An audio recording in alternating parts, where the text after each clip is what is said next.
We are, where are we? The Col de la Cycle, just above the Contamine. So we've took the lifts up in the Contamine to the top of the Bruche lift, and a super gentle, chill skin up to here. Really beautiful, low stress. Now about to drop in the slightly steeper side.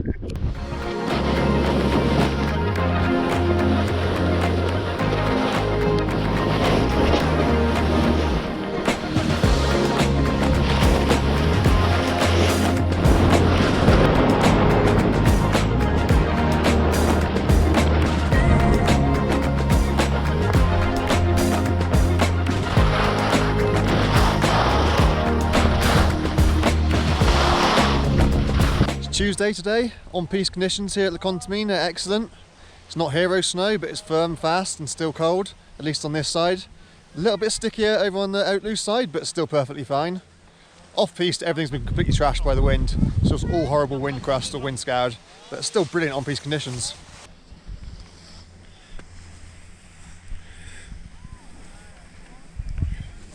Both the village and gorge home runs here at the Contamine are now officially open. If you remember last time I was here, they were skiable but closed, and there was probably about 100 metres or so of walking to get down to the gorge, but now you can ski.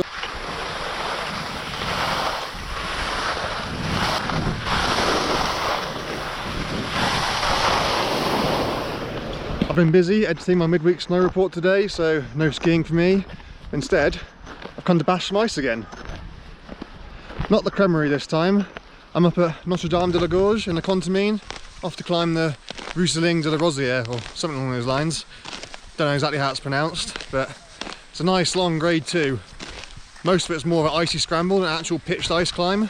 There are a couple of steeper pitches nearer the top, which we shall see if I get there or not, but basically just a nice long journey really.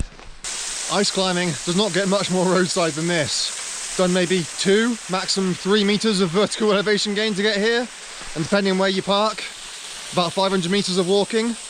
You used to have to park in the car park right there, like 30 metres away. That is now blocked off for staff and for emergency services, but still, super simple approach to get here. As you can see, still tons of water running, but this climb is really, really popular with the local guides. Judging by the amount of footprints on the floor here, they've clearly been bringing lots of clients here recently, which bodes well for the conditions for the ice higher up.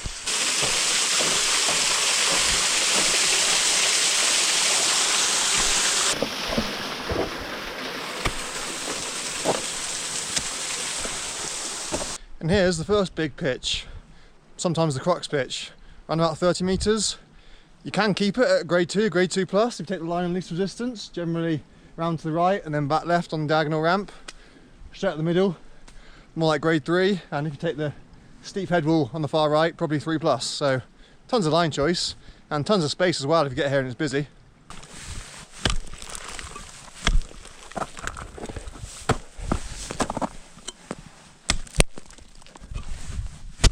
And this is the second big pitch. Definitely looks like it's the crux at the moment. Probably a 3x3 minus, take the line of least resistance. It is quite steep, but it's also very, very hooked. But again, tons of line choice. You definitely make this harder if you wanted to, probably up to about a grade 4.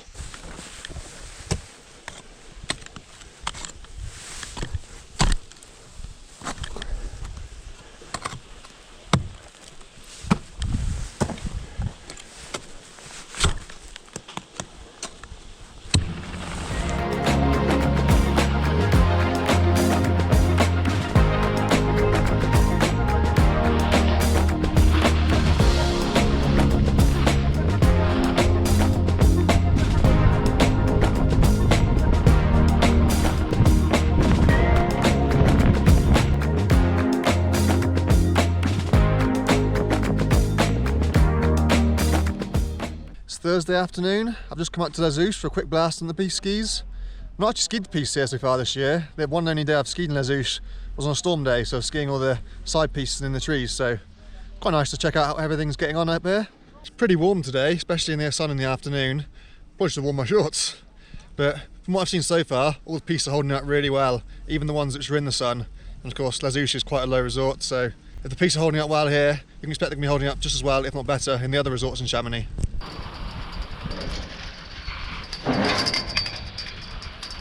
It's super quiet up here on the slopes at the moment. All that is set to change this coming weekend as the February half-term holidays kick off in earnest on Saturday, 6th of February. This first week won't be too bad. There's only one school zone on holiday in France at the moment. The following week is when it's going to get really, really crazy, the 16th. But remember, French school kids have 2 weeks for their half-term holidays, and that's staggered across 3 different zones. So the holiday period as a whole lasts for 4 weeks. So between now and the 9th of March, it's just going to be chaos. So this is a time to avoid coming to Chamonix, really. If you have planned things badly and you find yourself here over the next month, then get down to Evasion Mont Blanc, across to Courmayeur, or even better, over to Verbier. Yes, all those places are still going to be busy. It's still the holidays in Italy and Switzerland too. But those resorts are just much bigger and better than all the resorts here in Chamonix. The lift infrastructure is more modern, faster, more able to cope with much higher demand as well. So yes, you will still be queuing in all those areas too, but you'll still have much more pleasant experience skiing out of Chamonix over this next month, really. But if you really aren't able to travel and you are set on staying here in the valley, then come up to Les Houches, especially when the weather's good like this. Les Houches is by far and away the quietest of all the Chamonix ski areas. It's actually probably the biggest as well. Sure, it hasn't got much in the way of off-piste, but the pistes here are amazing. Probably has the best piste in the Chamonix Valley, so if you like carving, then you can have a great time here. But it does have very, very slow lift infrastructure. You're not going to get anywhere particularly fast. But the views won't really make up for it.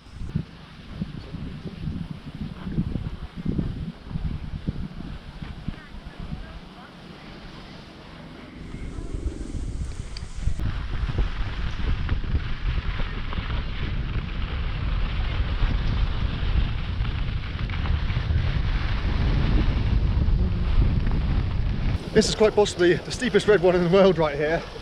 Very much old school grading.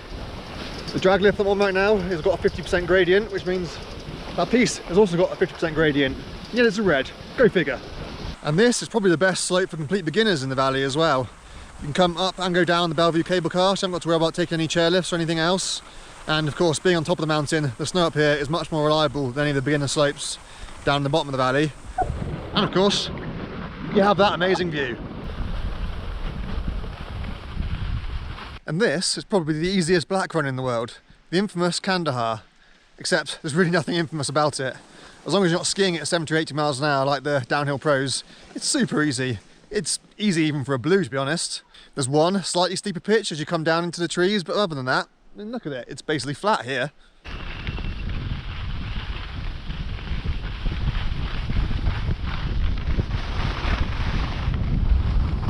Just imagine the poles are blue, not black, and you'll be laughing. I took my mum down it once, and she nearly refused to follow me, kept saying that it's a black piece. I was like, no, it's a blue, ignore the poles, it's a blue. And when she eventually followed me, she wondered what all the fuss was about. All the red pieces on this side of the mountain are much steeper than the Kandahar. It's just that the Kandahar is a World Cup downhill run, so it has to be black for that reason. But yeah, it's a blue.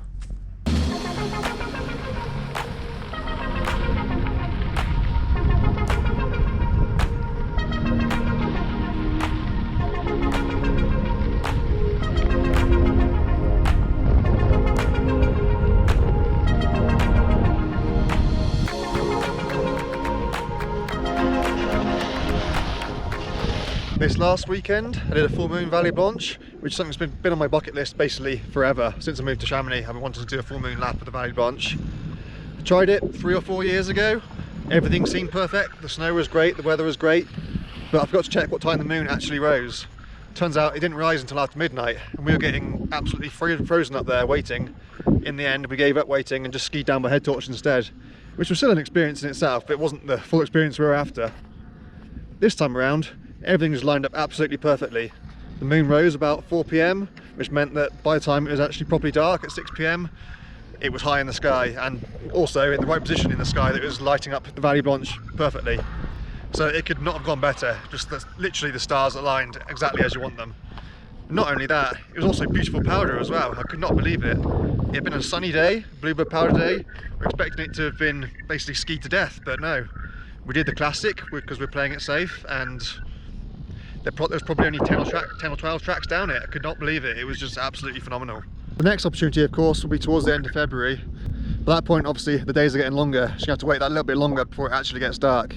Of course, you can start skiing before it gets properly dark, but to have the full experience, you want to wait until you can see your shadow. Otherwise, you're not really skiing by the moonlight, you're skiing by head torch wherever else. We managed to ski the whole thing from the Guida Midi all the way down to the bottom of the gondola at Monteverde purely by the moonlight. I didn't even get my head torch out of my bag. It was absolutely magical. Of course, then you still need to get down somehow. We opted to take the Via Ferrata up to Monteverde and ski down from Monteverde, but that was an adventure in itself, because in places the Via Ferrata was buried by a metre or more of snow. Just having to dig through the snow to find the cable and find the rungs, all while climbing in ski boots with skis on your back. So yeah, that was an adventure in itself. Then the ski down from Monteverde into Chamonix, that was beautiful as well. Again, lovely deep soft powder. We were using head torches by that point, but still, even that was a great experience. Of course, the traditional way to finish off the Vallée Blanche all the way down into town was to ski down to the glacier snout, hike up 20 to 30 minutes to the Buvette de Motet, and then ski down the James Bond track all the way from the top. But I don't even know if that's possible anymore. It's certainly going to be very, very difficult now with the state of the glacier and the very, very lean conditions of the snow low down. It may not be possible, but we certainly weren't going to try it in the dark without knowing if it goes or not. But if you do want to ski down to town, taking the gondola up to Monteverde and skiing down directly from there is a very, very viable option. You basically just follow the footpath initially, past the train tracks. You ski across the top of one of the para-avalanches, which is really cool, and from then on in you can just basically drop down any one of the avalanche chutes, the couloirs, pick your way through the trees until you hit the James Bond track lower down. And the snow there has improved a lot since I did it at the start of last week. It is still quite combat, but there was very few rocks and stuff to hit this time around when we did it after doing the Moonlight VB, so things are definitely improving there. Bear this in mind next time it snows, that even on the mid-mountain there are still a lot of places below the tree line where there's just absolutely no base at all. So if you're dipping into the trees on the off-piste, expect you're going to be hitting tree stumps, hitting logs, hitting whatever's underneath there, because there's still basically no base in some places. I really wasn't sure if I was going to include this next segment or not, but I'm going to, because it really needs to be said. So it came to my attention that last week there was a really serious accident over on the Skyway, on the Heilbronner, involving probably one of the most experienced and skilled big mountain skiers in the valley.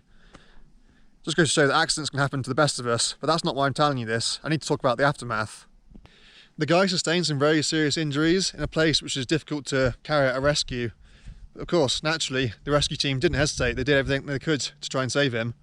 But in spite of that, while the helicopter was circling round and some of the guy's friends were telling people, basically trying to close the face off, telling people not to go down there because there'd been a serious incident, absolutely selfish assholes, pricks, kept skiing down on top of him, releasing multiple avalanches, endangering not only the life of the casualty, but also the lives of the rescue team as well.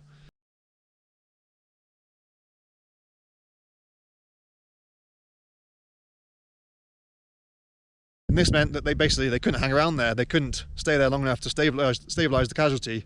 This was somebody who had sustained spinal injuries, and yet they were unable to put him on a spinal board.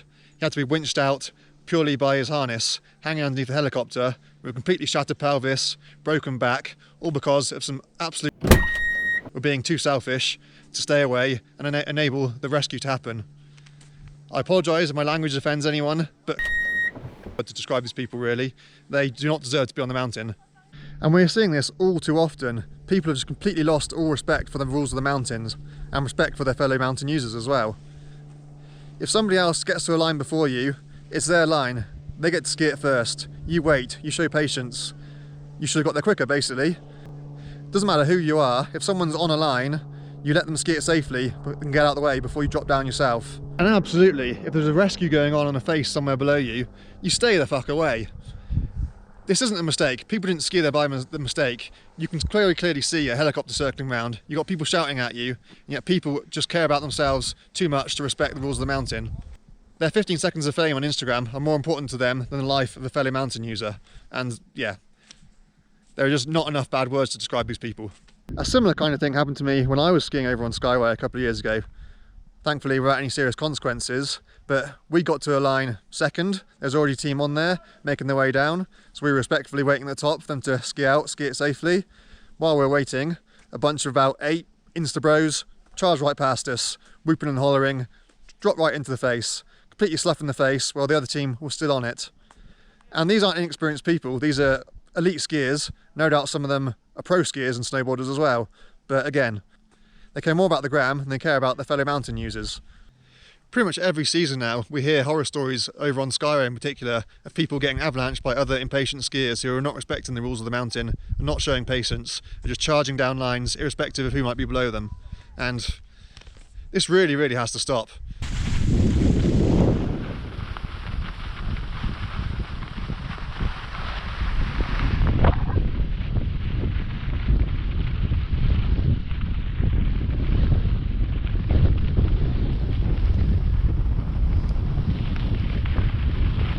I didn't want to end things on such a downer, so I'll say some good news for you till the end. The forecast. So we're expecting a bit more snow tonight, Thursday, and throughout much of the day tomorrow, Friday as well. Nothing mega, but we should get around 15 to 20 centimetres of snow up at mid-mountain level. Perhaps quite a bit more than that higher up as well. It'll probably rain at first, down in the valley potentially, but it should pretty quickly turn to snow. So again, nothing huge, but every little helps, just keeps topping everything up. Looking further ahead, again, I'm not saying anything mega, but the outlook is staying unsettled. We are going to get more snow into next week as well. Maybe around the middle of next week. Wednesday, we could see another half-decent dump of snow. And even in between, we get a few centimetres here and there. We keep missing the best snow, yet again. It's always much further south, but at least we are getting some snow. And this is the first signs of front approaching now. Temperatures and freezing levels should stay broadly similar to what they are now, about average. When the sun's out during the day, it will feel pleasantly warm, but if it's snowing, of course, it will feel colder, and at night temperatures are dropping. Looking much further ahead, there are signs of proper cold weather returning again to this part of Europe, but again, that's too far ahead to really be hanging a hat on that just yet. But at least we're not getting any proper warm weather. It should stay pretty much about average. Remember, the avalanche risk across much of the Alps really is still 3 out of 5, considerable. There is still a persistent weak layer buried under the snowpack, and with any fresh snow that we get, avalanche risk is only going to increase yet again. So if we do get any half-decent dumps of snow, you can expect it to go up to 4. And if you're skiing in other areas, it may well already be a 4, areas which have already got a lot more snow than us. So bear that in mind and keep safe.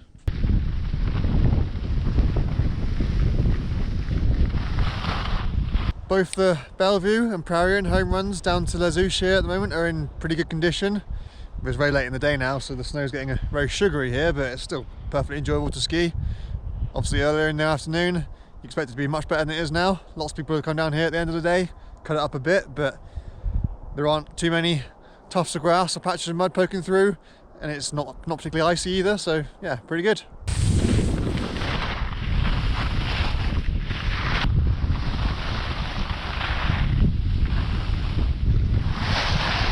I never got around to mentioning this last year, but there's a brand new beginner area down here next to the lac in Chamonix and Les Houches.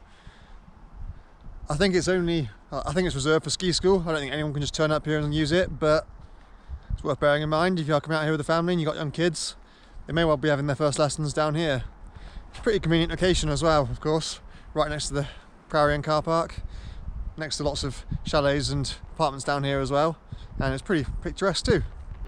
It has its own magic carpet and a rope tow as well, and there is snowmaking facilities down here too, so even if the snow conditions are poor down in the valley, you can expect that they will do their best to get this open, especially for Christmas and half-term holidays.